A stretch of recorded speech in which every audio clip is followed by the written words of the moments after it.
Muy buenas, saludos cordiales en Cristo y María.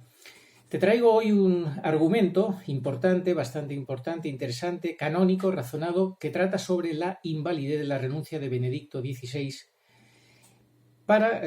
y que es muy interesante para cualquier católico que quiera conocer la realidad sobre todo este asunto tan importante, tan decisivo para la vida de la Iglesia. ¿Por qué debería un católico defender la validez de la renuncia del Papa Benedicto XVI? ¿Estamos obligados por ley canónica a hacerlo? No. ¿Es un pecado no hacerlo cuando hay evidencia de que es inválido? No. ¿Existe una presunción de ley que sea válida? No. ¿Hay evidencia de que no fue válido? Sí. ¿Por qué es inválida la renuncia del Papa Benedicto XVI? Para entenderlo, vamos a referirnos a los textos originales de la renuncia y la ley canónica. Aquí está el texto de la renuncia en su latín original. Qua propter bene conscius ponderis uius actus plena libertate, declaro me ministerio episcopi Rome, successoris Sancti Petri mi per manus cardinalium die 19 aprilis mmv commisso renunciare. ¿Cuáles son los requisitos para una renuncia papal válida? Estos se encuentran en el Código de Derecho Canónico de 1983, Canon 332.2. Si contingat ut Romanus Pontifex muneri suo renuncient ad validitatem requiritut ut renunciatio libere fiat et rite manifestetur non vero ut aquopiam acceptetur. ¿Cuál es entonces la primera condición o requisito según el Canon 332.2 para una renuncia papal válida? Que suceda que el romano pontífice renuncie a su munus. Muneri suo renunciet. ¿Renuncia el texto del Papa Benedicto al munus? No, lo dice claramente. Declaro me ministerio renunciare. Si la renuncia no tiene en cuenta el munus, ¿se puede aplicar el Canon 332.2? Sí y no. Sí, porque como no cumple la condición de una renuncia dentro del término, en este caso munus, del Canon 332.2 no es válido. Y no, dado que se trata de un acto jurídico que está fuera de los términos del Canon 332.2. No se trata de una renuncia papal, sino de un retiro del ministerio activo. Ojo al dato. No se trata de una renuncia papal. ¿Puede considerarse válida la renuncia del Papa Benedicto XVI? Algunos dicen y parecen sostener que un papa puede renunciar a su munus renunciando a su ministerio. ¿Es ese un argumento válido? No lo es, porque no es una mera afirmación. La ley misma debe declararlo. Recuerde, no puede haber innovación en la ley de la Iglesia, sino sin un acto positivo de un superior competente.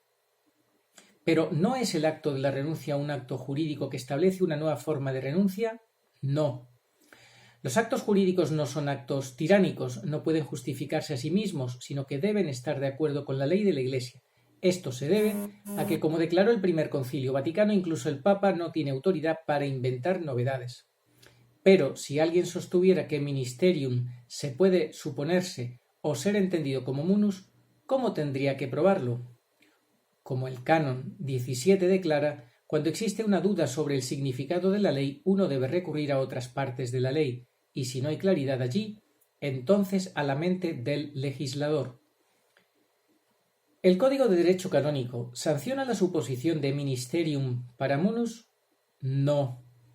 En ninguna parte del código se dice que un ministerium sea un munus o que un munus sea un ministerium. De hecho, según el Canon 17, se debe aceptar las definiciones de los términos contenidos en el propio código como la expresión auténtica de la mente del legislador, Papa Juan Pablo II, al promulgar el Código de la Ley Canónica. Ahora, en el Canon 145.1, el código define cada oficina eclesiástica, officium, como un munus, no un ministerium. ¿Qué pasa con la tradición canónica? ¿Se requiere una renuncia de munus para una renuncia válida al cargo papal? Sí, eso está claro, porque en todas las renuncias anteriores no hay una sola mención de munus, o sus sinónimos onus, honor, dignitas, o nombres propios, papatus o episcopatus, ni tampoco se menciona ministerium. Tampoco existe una tradición canónica que pueda suponer términos que no significan munus, según la tradición canónica para munus. El Papa no es el creador o inventor del lenguaje o las formas lingüísticas de expresión. De lo contrario, nada sería seguro o objetivo en la Iglesia. No, Como dice el canon 38, si un papa actúa de manera contraria a los términos del canon 332.2, su acto solo es válido si menciona expresamente su intención de actuar con una derogación de sus términos, y esto es algo que nunca ocurrió en la práctica en la renuncia de Benedicto. Si tanto el texto del Código de Derecho Canónico como la tradición canónica requieren la mención de munus en una renuncia papal, entonces, en virtud del canon 17, ¿aquellos que reclaman como válida la renuncia de Benedicto al ministerium tienen razones para afirmarlo? No, ninguna, en absoluto. Entonces, ¿todos los católicos deben reconocer que, en virtud de la ley misma, la renuncia es inválida? Sí. ¿Acaso el hecho de que todos los cardenales actúen como si fueran válida no significa nada? No, porque según el canon 332.2, incluso si el mundo entero la considerara válida, si no cumple con las condiciones de canon 332.2 no es válida. No hay espacio de maniobra aquí. Pero el mismo hecho de que se celebró un cónclave en marzo de 2013 para elegir a un nuevo papa hace que la renuncia de Benedicto XVI sea válida. ¿Acaso su consentimiento tácito no lo hace válido? No, en ambas cuentas. En primer lugar, porque nada hace válida una renuncia excepto su conformidad con el canon 332.2. Esto es fundamental. Nada hace válida una renuncia excepto su conformidad con el canon 332.2. Segundo, porque por la institución divina el munus petrino no puede ser compartido por más de un individuo. Por lo tanto, si Benedicto no lo renunció, lo retiene. Si lo retiene, es contrario a la ley divina elegir a otro papa mientras él viva, que es lo que se pretendió hacer. Y en su acto de renuncia, él nunca ordenó que se organizara un cónclave mientras él vivía. El hecho de que aceptara tal cosa puede ser por temor o por un error sustancial con respecto a lo que es necesario para renunciar a su cargo. O hubo miedo y presión exagerada sobre Benedicto, que lo hubo, claramente, hubo incluso amenazas de muerte, ya él incluso en el 2005 advirtió que no huyera por miedo a los lobos, que rezáramos por él para que no huyera por miedo a los lobos, y también hubo además lo otro que dice, o hubo temor o un error sustancial con respecto a lo que es necesario para renunciar a su cargo, y aquí lo estamos analizando que hubo error sustancial porque no renunció al munus. Si es miedo, eso no lo hace válido. Si está en un error sustancial, entonces, de acuerdo con el canon 188, es expresamente inválido por la propia ley. Y así termina este magnífico estudio, muy escueto y muy contundente. Para que el que lo quiera leer, lo pueda leer, le dejo el link y ahí queda bastante claro. Por otro lado, otro autor dice que los enemigos de Cristo se dan cuenta de que ese título de Papa Emérito para Benedicto prueba que la renuncia nunca fue completa y por lo tanto que el Papa Benedicto nunca renunció a la oficina papal y que sigue siendo el Papa. Eso significa que todo el reinado de terror de Bergoglio no fue canónico, sino más bien un fraude sin valor, no vinculante legalmente para la Iglesia en nada. Lo que yo os vengo diciendo de que todo lo que está haciendo será papel mojado cuando la verdadera Iglesia así lo diga, lo decida, lo reconozca como tal. Hay un caso de que, por ejemplo, el jefe de la policía del Vaticano, Bergoglio, le exigió en su renuncia que mencionara en su carta de renuncia que él, que este jefe de policía, le reconocía al Papa Francisco, Bergoglio le exigía que le reconociera como Papa Francisco, como sucesor de San Pedro, en una declaración textual que no tiene nada que ver con la carta de renuncia per se para su cargo, lo cual demuestra que Bergoglio está nervioso y está en el camino de la guerra para castigar a cualquiera que piense lo contrario. Y esto a mí me recuerda a los tiranos que por la fuerza quieren que se les reconozca lo que el derecho no les reconoce. Toda la curia romana sabe que Benedicto, dice este autor, sigue siendo el Papa y que con sus prisas, en su apuro, se equivocaron al suponer que renunció a la oficina de San Pedro en febrero de 2013. Su esperanza es que la mayoría de los laicos o seglares sean tontos y sigan tragándose esta propaganda que hace sus tentáculos manipuladores, sobre todo en la prensa. Recordemos esa película que hicieron recientemente llamada Los dos papas, donde tratan de denigrar la figura de Benedicto XVI de forma vergonzosa y con con mucha imaginación se inventan toda una trama y sobre todo con la intención de que en la mente del público quede muy, muy metida la idea, por supuesto, de que Bergoglio es papa, cuando ellos saben que no lo es porque Benedicto sigue siendo el único papa. Con esa manipulación en la prensa, en las redes sociales, siguen publicando cállate, no pienses en ello, no importa, estás viendo cosas raras, eres un hereje y un cismático si dices lo contrario a la oficialidad, al oficialismo, a la verdad oficial. La revolución en la mente del partido bergogliano debe avanzar. La batalla para el 2020 está servida. El Papa Benedicto XVI, por su parte, ha dejado bastante claro que su sí para aceptar el cargo papal fue un sí para siempre. Ya lo dijo en su momento, en el 2013. Por lo tanto, habrá una batalla que va a estallar en este año 2020, dice este autor. Los católicos que aman y permanecen en comunión con el Papa Benedicto necesitan seguir el camino de la guerra.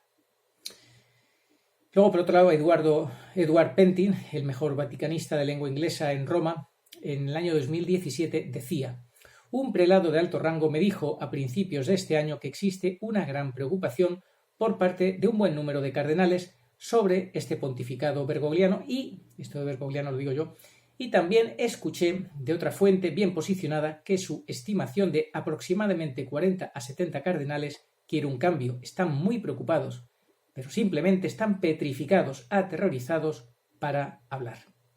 Monseñor Gracida ya os comentaba en un vídeo recientemente que en el año 2018 enviaba cartas a varios cardenales pidiéndoles que se movieran, que analizaran, estudiaran este asunto de la renuncia, este asunto de la presión de la mafia de San Galo, etcétera, etcétera, para determinar de manera oficial la invalidez de este supuesto pontificado en el que estamos atravesando desde hace casi 7 años. Pero no recibió respuestas. Como dice Edward Pentin, están simplemente petrificados y, digo yo, aterrorizados para hablar. Por su parte, el cardenal Cupich dijo que los obispos y los católicos deben traicionar sus creencias más preciadas, que este cardenal asocia con prejuicios arraigados con tal de seguir a Francisco. Esto es una barbaridad. Barbaridad que denunció por su parte Monseñor Schneider cuando dijo debemos seguir a Cristo, no a Francisco. Blaise Cupich ha dicho que debemos renunciar a nuestras creencias más preciadas en aras del diálogo. Eso es una apostasía y una traición. En modo alguno podemos seguir las palabras de este cardenal. Cardenales contra cardenales, obispos contra obispos, confusión sobre confusión y la verdad que está ahí en el aire, que los cardenales no se atreven a afrontar sobre la renuncia inválida de Benedicto XVI y de que sigue siendo el único papa en la Iglesia católica. Necesitamos movilizarnos los católicos para apoyar financieramente cualquier esfuerzo que sea necesario para defender a la persona del romano pontífice, al Papa Benedicto. Y esto es lo que os quería contar hoy, la noticia magnífica y nada más que tenemos que seguir en la lucha por que no nos tomen el pelo, porque la verdad resplandezca y por defender la Iglesia frente a sus enemigos que dentro de ella no tienen escrúpulos para destruirla como quiera que sea. Sobre todo sin afrontar la verdad. Recordemos el caso de Monseñor Vigano, que tiene que estar escondido a buen recaudo cuando trató de levantar la alfombra y Bergoglio pues miró para otro lado, se hizo el loco durante muchos meses, no quiso tocar el asunto que denunciaba este Monseñor Vigano y tiene que estar, como digo, escondido porque su seguridad, su vida está en peligro. Oración a Nuestra Señora de todos los pueblos. Señor Jesucristo, Hijo del Padre, manda ahora tu Espíritu sobre la tierra. Haz que el Espíritu Santo habite en el corazón de todos los pueblos, para que sean preservados de la corrupción, de las calamidades y de la guerra. Que la Señora de todos los pueblos, que un día era María, sea nuestra abogada. Amén. La guerra nos tiene que preservar la Virgen y, en cualquier caso, el único refugio seguro. No existe un refugio atómico mejor que el Inmaculado Corazón de María, en el cual todos hemos de vivir viviendo su consagración. Que así sea. Oh María, sin pecado concebida, rogad por nosotros que recurrimos a vos. Amén.